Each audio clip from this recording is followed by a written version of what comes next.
बेंगलुरु के M Chinnaswamy stadium में खेल के दूसरे दिन भारतीय खिलाड़ियों ने दमदार प्रदर्शन करके श्रीलंकाई टीम के होश उड़ाकर रख दिए। एक ही दिन में भारत ने पहले श्रीलंका का बोरिया बिस्तरा बांध दिया, फिर दूसरी पारी में बल्लेबाजी भी ताबड़तोड़ अंदाज देकर के एक पहाड़ जैसा लक्ष्य दे दिया और फिर दिन का खेल खत्म होने तक गेंदबाजी में भी हल्ला बोलते हुए श्रीलंका को चारों खाने चित कर दिया। तो आइए दोस्तों, इस वीडियो में देखते हैं डे नाइट टेस्ट मैच के दूसरे दिन को कैसे भारत ने अपने नाम किया।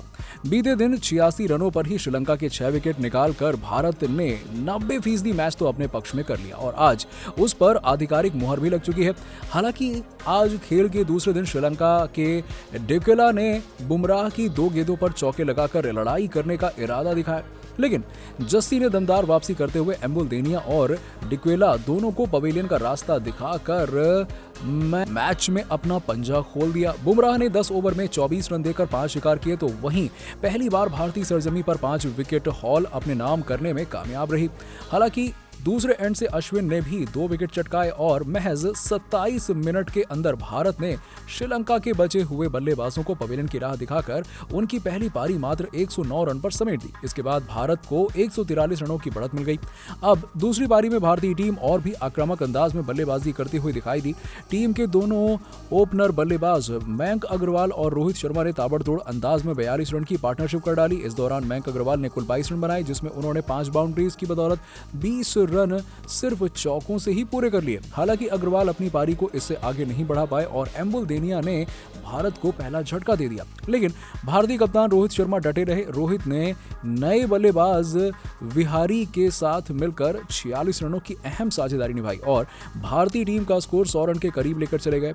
इस दौरान हिटमैन ने भी 4 चौके जड़े, लेकिन इससे पहले रोहित का अर्धशतक पूरा होता वो धनंजय डिसिल्वा की गेंद पर लॉन्ग ऑन को क्लियर करने के प्रयास में अपना विकेट खो बैठे। रोहित 46 रन बनाकर पवेलियन लौटे और 98 के स्कोर पर भारत को दूसरा झटका लगा। रोहित के जाने के बाद विहारी भी उनके पीछे पीछे पवेलियन चलते बने। हालांकि उन्होंने भी महत्वपूर्ण 35 रनों की पारी खेली, लेकिन इसे अर्धशतक में तब्दील नहीं कर सके और जया विक्रमा ने विहारी के स्टंप्स बिखेर दिए। 116 के स्कोर पर भारत को तीसरा झटका लगा, जिसके बाद सभी को नए बल्लेबाज विराट कोहली से एक विराट पारी की उम्मीद थी। लेकिन जैसे ही पहली पारी में विराट के साथ हुआ था, वैसा ही नजारा दूसरी पारी में देखने को मिला। जया विक्रमा की एक गेंद पड़ने के बाद काफी ज्यादा नीचे रह गई और सीधे विराट के पैड पर जाकर लगी, जिससे कोहली दुर्भाग्यपूर्ण तरीके से 13 रन बनाकर पवेलियन लौट गए। 139 के स्कोर पर भारत को चौथा झटका लगा, लेकिन यहां से ऋषभ पंत और श्रेयस अय्यर ने धुआंधार बल्लेबाजी करके श्रीलंका को फिर खुशी मनाने का कोई दूसरा मौका दिया ही नहीं। इसकी शुरुआत पहले पंत ने की और बाईं हाथ के इस विस्फोटक बल्लेबाज ने आते ही ताबड़तोड़ अंदाज से चौके छक्कों की बरसात करनी शुरू कर दी और देखते ही देखते सिर्फ 28 गेंदों में ही 7 चौके और 2 गगनचुंबी छक्कों की बदौलत अर्धशतक ठोक डाला और पंत ने इतिहास रच दिया। वो भारत के लिए सबसे तेज अर्धशतक लगाने वाले खिलाड़ी बन गए टेस्ट में और उनकी बल्लेबाजी की बदौलत पलक झपकते ही भारत एक ऐसी स्थिति में पहुंच गया जहां से इनको हराना नामुमकिन हो गया। हालांकि इसके बाद पंत आउट हो गए, लेकिन यहां से श्रेयस अय्यर ने मोर्चा संभाल लिया। इस दौरान रविंद्र जडेजा ने एक 25 रन की अच्छी शानदार पारी खेली और अय्यर का बखूबी साथ निभाया। दोनों ने मिलकर 6वें विकेट के लिए 53 रन की साझेदारी निभाई और भारतीय टीम 250 के आंकड़े के करीब पहुंच गई और दूसरे छोर से अय्यर धमाका लगातार कर रहे थे। फ्लड लाइट्स में अय्यर के बल्ले से कई बार गेंद बिजली की रफ्तार से बाउंड्री की लाइन की तरफ जाती हुई नजर आई। सिर्फ 69 गेंदों में अय्यर ने एक क्रैकिंग शॉट खेलकर स्टाइल से चौका जड़ा और यादगार अंदाज में अपना अर्धशतक पूरा किया। हालांकि अश्विन 13 रन बनाकर पवेलियन लौट गए और अय्यर ने 87 गेंदों में 67 रन की पारी खेली और अंत में शमी के 8 गेंदों में ताबड़तोड़ 16 रन बनाने की बदौलत भारतीय टीम दूसरी पारी में 9 विकेट खोकर 303 रनों के पहाड़ जैसे आंकड़े तक पहुंच गई और यहां पर भारतीय कप्तान रोहित शर्मा ने पारी घोषित करने का फैसला कर लिया, जिसके बाद श्रीलंका को चौथी पारी में 447 का असंभव सा लक्ष्य मिला।